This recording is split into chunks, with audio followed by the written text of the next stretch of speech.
Rasulullah, di depan ada malaikat Israel mau masuk. Kata Rasulullah, boleh masuk, silakan.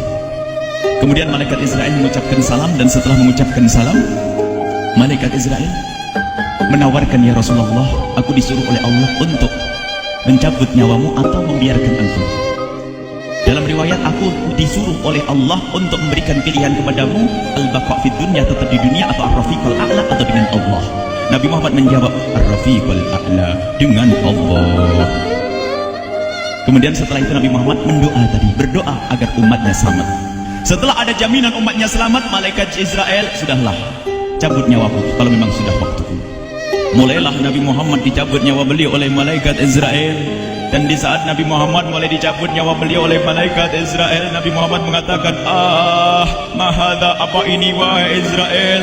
Malaikat Israel kemudian menjawab, ya Rasulullah, itu adalah sakaratul maut, itu adalah sakitnya di dalam kematian. Kemudian Nabi Muhammad mengangkat tangannya sambil berucap, la ilaha illallah, inna lil mauti la sakarat, tidak ada Tuhan selain Allah, sungguh di dalam kematian ada sakitnya, sakit kematian, yaitu sakaratul maut. Kemudian Nabi Muhammad memohon, ya Allah, Allahumma khafif alayya sakaratul maut, ya Allah, ringankan sakaratul mautku ini, ya Allah. Dijawab oleh malaikat Israel, ya Rasulullah, itu sudah aku ringankan 70 kali. Nabi Muhammad menoleh, apa malaikat Israel? Sudah kau ringankan 70 kali keringanan? Ya Rasulullah, sungguh aku tidak pernah mencabut seorang hamba lebih lembut dari cara mencabut nyawamu. Ini sudah aku ringankan 70 kali. Setelah itu justru Nabi Muhammad menangis, Israel, 70 kali rasanya masih sakit. Iya ya Rasulullah, memang itu sakaratul maut. Lalu bagaimana engkau mencabut umatku, wahai Israel? Allah, yang diingat siapa? Umat. Kalau engkau mencabutku dengan ringan seperti ini masih sakit, bagaimana engkau mencabut umatku, ya Israel?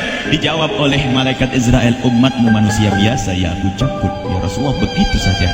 Ya sudah, begitu. Nabi Muhammad menangis.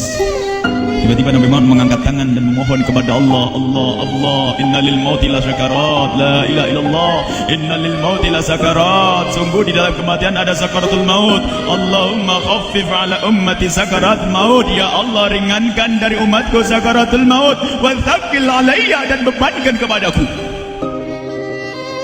Sampai tidak sadar doanya Nabi Muhammad seperti itu, thaqqil alayya, itu doa cinta.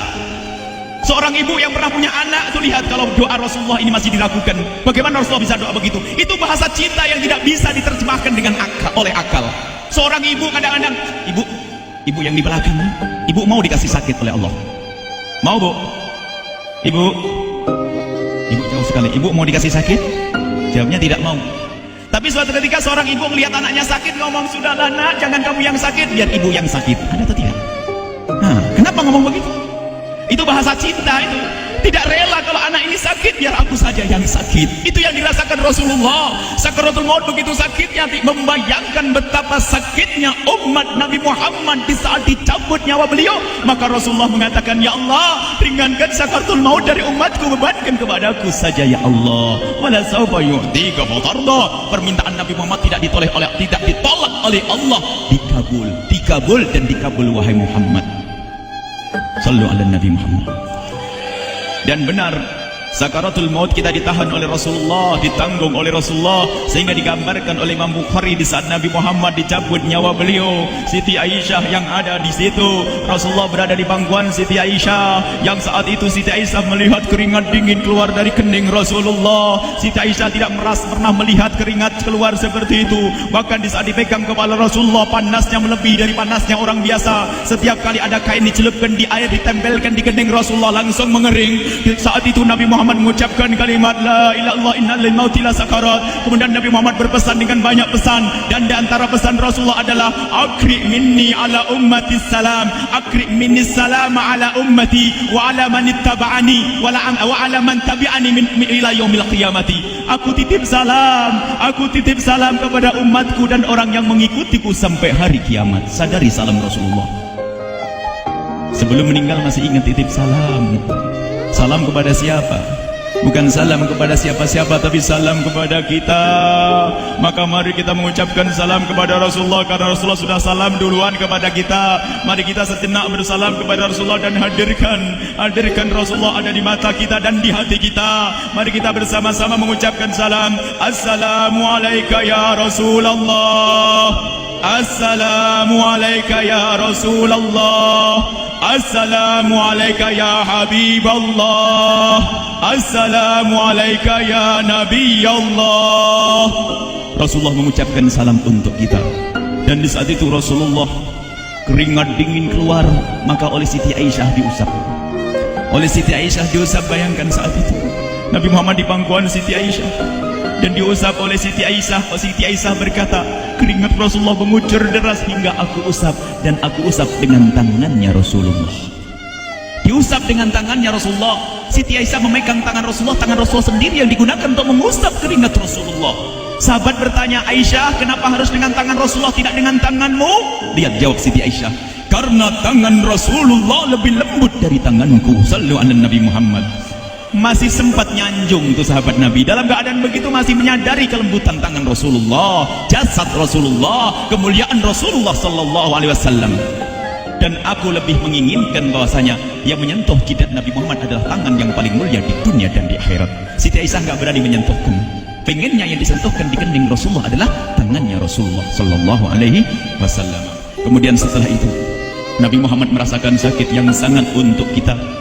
Kemudian Nabi Muhammad mengangkat tangan tinggi-tinggi mengucapkan la ilaha illallah inna lil mauti lasakarat. Tiba-tiba tangan itu semakin turun dan ditangkap oleh Siti Aisyah. Dan di saat tangan itu jatuh di tangan Siti Aisyah, kemudian tiba-tiba paha Siti Aisyah merasakan berat kepala suci Rasulullah. Dan saat itu Siti Aisyah sadar bahwasanya Rasulullah sudah kembali kepada Allah Subhanahu wa taala. Sallu ala Nabi Muhammad. Siti Aisyah bingung di saat melihat seperti itu. Ditaruh pelan-pelan wajah Rasulullah sambil menangis lalu berkata, Rasulullah sudah meninggal.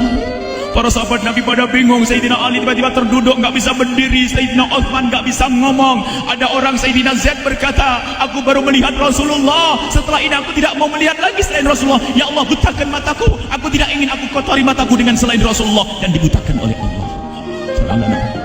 Bermacam-macam kejadian saat itu. Madinah heboh luar biasa dengan meninggalnya Rasulullah sallallahu alaihi wasallam. Dan sungguh meninggalnya Nabi Muhammad adalah menghidupkan hati yang mati kalau orang faham. Tiba-tiba Sayyidina Abu Bakar datang. Setelah Sayyidina Umar mengatakan, siapa yang mengatakan Muhammad meninggal akan aku penggal lehernya. Jangan seperti orang-orang Nabi Muhammad sekarang lagi pergi seperti waktu Musa pergi kepada Tuhannya, kepada Allah, dan dia akan kembali kepada kita. Muhammad belum meninggal. Ini adalah karena kecintaan Sayyidina Umar bin Khattab, tidak ingin Nabi Muhammad pergi. Tiba-tiba datang Sayyidina Abu Bakar As-Siddiq lalu masuk ke kamarnya Rasulullah, lalu masuk kepada Rasulullah, kemudian mengecup kening Rasulullah. Dan Sayyidina Abu Bakar berkata, ya Rasulullah, tibta hayyan wa mayyita. Ya Rasulullah, engkau tetap harum dalam keadaan hidup dan harum setelah meninggal dunia. Sallu ala Nabi Muhammad. Hingga sampai setelah hari besoknya meninggal Rasulullah, Senin sore, Selasa malam, Rabu dikubur Rasulullah SAW. Setelah dikubur, Sayyidat Fatimah bertanya kepada Sayyidina Abdullah ibn Abbas, Sayyidina Anas, wahai Anas, hai Anas, sambil menangis Sayyidat Fatimah di Zahra, hai Anas, bagaimana engkau tega? Atabat anfusukum an tahtu ra'sa Rasulillah. Apakah engkau rela menaburkan debu di atas kepala Rasulullah? Sayyidina Anas menangis kaget, ya wahai binta Rasulillah, kalau kami tidak dilupakan oleh Allah, niscaya tidak ada yang bisa mengubur Rasulullah. Jadi saat itu dilupakan oleh Allah, sehingga mereka tidak menyadari melakukan itu semua. Kalau mereka sadar, tidak akan bisa mengubur Rasulullah sallallahu alaihi wasallam. Ini yang diungkapkan oleh Sayyidina Anas. Kalau seandainya kami tidak dilupakan oleh Allah, niscaya kami tidak akan mampu mengubur Rasulullah sallallahu alaihi wasallam. Kami yang hadir di sini, ya Allah, ingin senantiasa hadir di hati kami kekasihmu Nabi Muhammad. Maka kami mohon, ya Allah, jadikan kekasihmu Nabi Muhammad yang akan, ya Allah, yang akan mendampingi kami kelak saat kau cabut nyawa kami, seperti yang kau wahyukan kepada kekasihmu Nabi Muhammad. Wa abshiru bil jannati, semua hamba yang beriman akan menyaksikan surga, ya di saat dicabut nyawa mereka. Dan surga, di tempat surga itu yang paling mulia adalah Nabi Muhammad. Maka kami mohon, ya Allah, saat kau cabut nyawa kami, ya Allah, hadirkan Nabi Muhammad di hati kami, ya Allah. Dan kami mohon ya Allah, saat di alam barzah nanti ya Allah, saat yang sangat mengerikan itu ya Allah, kami mohon hadirkan kekasih-Mu Nabi Muhammad, sehingga kami tidak takut dan gentar lagi dengan malaikat mungkar nakir. Dan ya Allah kami mohon, di saat di padang mahsyar nanti ya Allah, hadirkan kekasih-Mu Nabi Muhammad. Jadikanlah kekasih-Mu Nabi Muhammad yang akan menemani kami dan akan membonceng kami, membawa kami ke telaga Kausar. Lalu kami diberi air minum dari air telaga Kausar hingga kami tidak akan haus selama-lamanya. Ya Allah, jadikan kekasih-Mu Nabi Muhammad yang akan menemani kami di saat kami menyeberang Siratal Mustaqim hingga kami tidak akan terjerumus ke neraka Jahanam. Dan jadikan kekasih-Mu Nabi Muhammad yang akan kami saksikan setiap saat di surga-Mu ya Allah. Ya Allah, jadikan kekasih-Mu Nabi Muhammad yang senantiasa ya Allah kami lihat kelak di surga. Dan jadikan ucapan kami di akhir hayat kami kelak adalah ya Allah, adalah kalimat agung dan mulia, La ilaha illallah Muhammadur Rasulullah, La ilaha illallah Muhammadur Rasulullah, La ilaha